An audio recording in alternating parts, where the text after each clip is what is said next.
Hey guys, it's Ray. Today I'm going to share two new DIY projects from the camper build.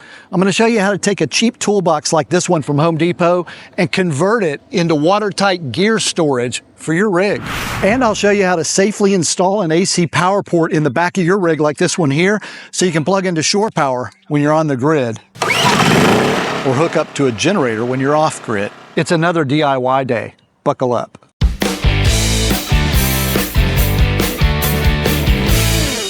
Rooftop gearboxes like these are a great way to store extra gear without cluttering up the inside of your rig. Problem is they're really expensive. So this DIY solution will cost you just $250 all in, and it includes the rails and all the hardware you need to mount it. I searched and purpose-made cases are expensive. Some are $300 to $500 per case. No way. So I bought 3 medium-sized rigid brand toolboxes from Home Depot for about $45 each. They're already waterproof, so I just needed to figure out how to mount them and how to keep them watertight after mounting. I knew I needed support bars or rails to mount them to, so I bought some slotted aluminum unistrut. Cut 2 sections 66 inches long using a miter saw and a special blade for cutting steel. But be careful cutting metal on a power saw. You'll probably throw sparks all around. And inside a shop or a garage, it can be a real fire hazard. That's why I take mine out into the yard. Then I spray painted them black with acrylic enamel, hoping to stave off the rusting process. I added rubber end caps to polish the look and cover the rough cut edges. The toolboxes are about 12 inches deep, so I mounted the struts about 10 inches apart, so the boxes would be able to sit fully on top of the struts. I set the boxes on the rails to choose the best alignment for mounting. I don't have a picture of this, but I took a white Sharpie pen with a super fine tip, slid it into the rail slots from underneath, and marked bolt positions on the bottom of each box. With the boxes marked, I moved inside and drilled 4 holes in each one. For each hole, I used a 3/8 inch fully threaded hex bolt, 2 flat washers, and a lock nut. To seal it properly, I applied a generous amount of butyl tape to both sides under the washers. This black rubbery stuff here, this is the butyl tape. By the way, I've driven thousands of miles in and out of rainstorms, and I've had no leaks.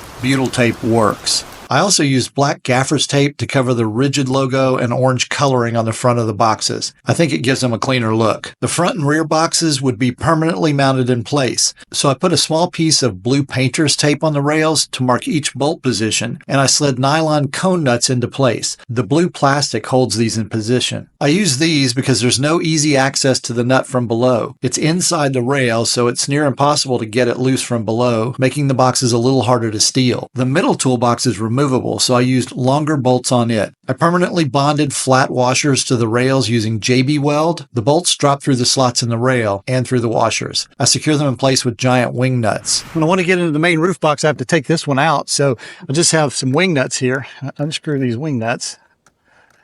4 little wing nuts there. Then this box comes out, and then I can take this box and I sit it down on the ground somewhere.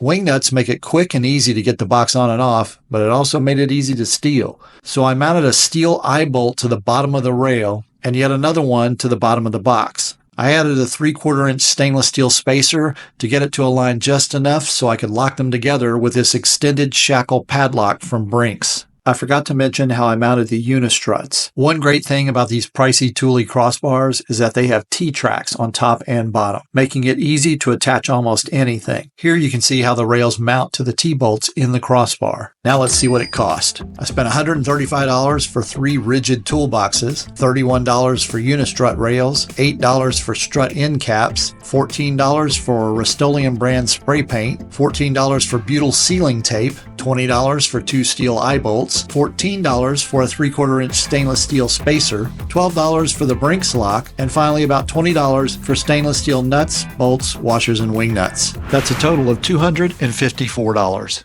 Now I'm going to show you how I installed this 15 amp power plug in the back of my van here. If you've got a box truck or an RV or maybe a full-size van, you might want a 30 amp power plug, but for most of us, a 15 amp power plug will do. Here's what you need for this project. You'll need the Noco 15 amp AC power port, a drill, a 2-inch hole saw blade, 2 small drill bits for pilot holes, rated for use on metal, 3 small threaded bolts with lock nuts, some painter's tape, and a Phillips head screwdriver. I'll leave a link in the description for all of this.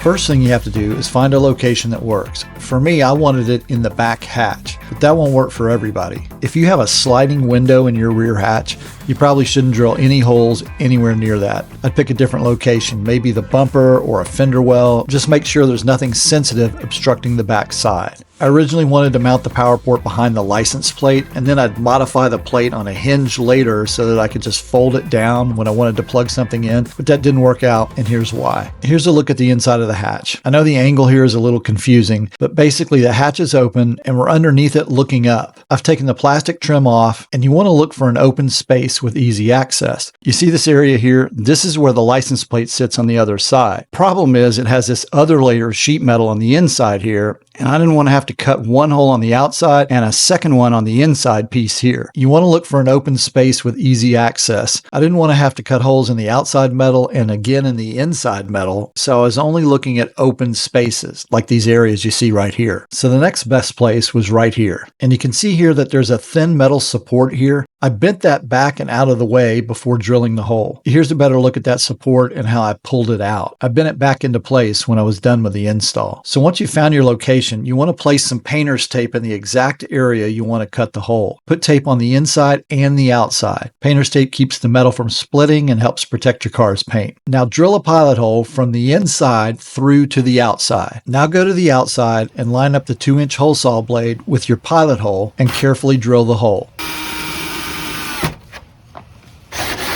Make sure you're using a bimetal saw blade, wear eye protection, and be patient. It can take a while.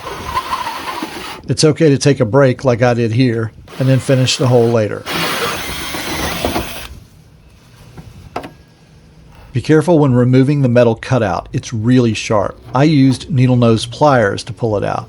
Next, peel off the painter's tape. Sorry, but I didn't get video of this part, but take the paper template that comes in the pack and center it over the 2-inch hole you just drilled. And now mark the 3 pilot hole locations. Make sure the template is right side up. You can use a center punch tool or just take an ice pick or even a nail and make a tiny scratch or mark for each of the 3 pilot holes. If you look closely here, you can see my 3 marks for the pilot holes. Next, take the smaller, thinner drill bit and drill the holes.